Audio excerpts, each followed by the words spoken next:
le match des traders.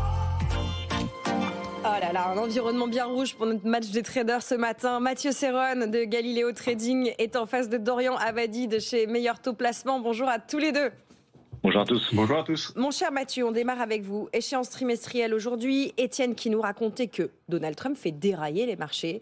Racontez-nous avec votre point de vue technique, votre lecture graphique, ce qu'il faut retenir ce matin. Donald Trump et Jérôme Powell vont dérailler les marchés. Ils s'y mettent à deux pour une fin d'année qui est plutôt morose, avec un repli généralisé sur les marchés actions, avec des performances qui restent tout de même très divergentes, avec des hausses de 20-25% aux États-Unis, également en Allemagne. Et puis pendant ce temps-là, un CAC qui est depuis le début de l'année à moins 4,5, moins 1,5 lorsqu'on tient compte des dividendes. Et dans les mouvements particuliers aussi de ces dernières heures, à noter l'envolée du VIX, donc l'indice de la peur, la volatilité implicite sur les options du SP500, qui est passé de 15 à 28, soit une hausse de 80%, qui est désormais autour des 25. Donc on est sur des mouvements très impressionnants. Et puis également, pour le tableau global, les taux, le 10 ans US qui est sur des niveaux très élevés, qui a repris 18 points de base depuis le discours de Jérôme Powell, autour de 4,55, 4,60. Donc, un CAC qui reste lourd. Moi, je prenais comme pivot les 7350, considérant que précédemment, en dessous, on était du mauvais côté. On était repassé au-dessus avec un billet un petit peu plus haussier. Mais à court terme, vous voyez, je parle là que du court terme, parce que sur le fond, il n'y a pas de tendance. On voit bien qu'on est sur les mêmes niveaux depuis le mois d'août, depuis le point bas du mois d'août autour des 7100 points. Eh bien, on n'a pas fait de nouveau plus bas. On a évolué au-dessus. Et donc là, on a un billet qui est baissier à court terme, avec, vous le disiez, des échéances importantes, avec à midi l'Eurostoxx, à 13h le DAX, à 16h le CAC 40, cet après-midi les US aussi. Vous voyez, notamment, c'est à midi qu'il va falloir regarder ce qui se passe. Je pense pas que les pressions soient très importantes, dans la mesure où on a vraiment balayé la zone ces derniers temps, mais on va avoir mécaniquement une augmentation de l'activité, une augmentation des volumes. Vous regarderez entre 11h50 et midi. C'est là où vraiment ça va se mettre à clignoter sur les valeurs européennes.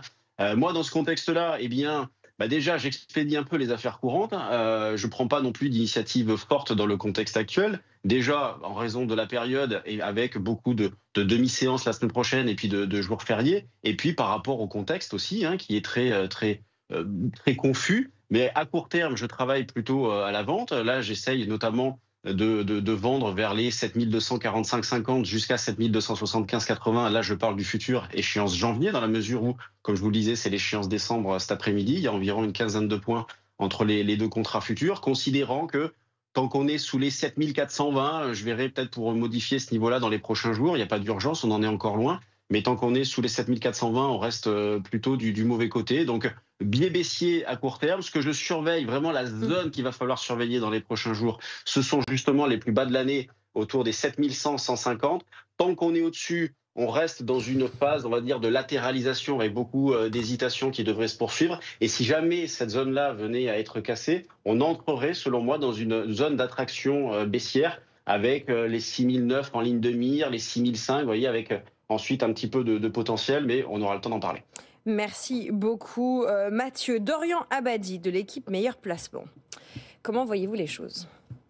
Bonjour Lorraine, c'est effectivement une nouvelle séance rouge vif pour le CAC 40. Pour le moment, on est aux alentours de moins 1,15% de baisse ce matin à 7210 points. Alors, c'est vrai que sur la semaine, on signe l'une des plus fortes baisses hebdomadaires de ce second semestre. On devrait se diriger vers les 3% de perte, effectivement. On est à 4,5, peut-être 5% de perte sur l'ensemble de l'année dans les tout prochains jours, en dehors des dividendes. Voilà, donc à court terme, c'est vrai qu'on surveille surtout, bien sûr, deux objectifs baissiers pour les vendeurs, sur les 7170 et 7090 points en cas de poursuite de cette baisse dans les prochaines séances. Alors effectivement, ça nous rapprocherait de ce plus bas annuel qui a été atteint en août, autour des 7030 sur le spot. Voilà, donc pour les acheteurs, une seule bouée, je dirais, sur les 7250 comme principal objectif, mais clairement, voilà, la tendance de fond est largement baissière. On a un cocktail assez explosif en ce moment, ça a été évoqué bien sûr avec la déception provoquée mercredi soir par la Banque centrale américaine qui a annoncé moins de baisse de taux que prévu en 2025. Et puis, à cela s'ajoute quand même une chute marquée sectorielle sur les semi-conducteurs, parce qu'hier, Micron, l'un des leaders américains du secteur, a dévoilé des résultats décevants. Et donc, on a eu une forte pression baissière, une forte chute sur STMicro et Soitec qui ont menacé, qui ont pénalisé en tout cas la bourse de Paris. Voilà. Donc, on va surveiller, surtout dans les prochaines heures, l'inflation américaine, le PCE Core, en réalité, qui est l'indicateur préféré pour l'évaluer, l'indicateur préféré de la Fed. Et puis, ces menaces très récurrentes, assez lassantes de shutdown, comme chaque fin d'année désormais, cette fois-ci agitée par Donald Trump.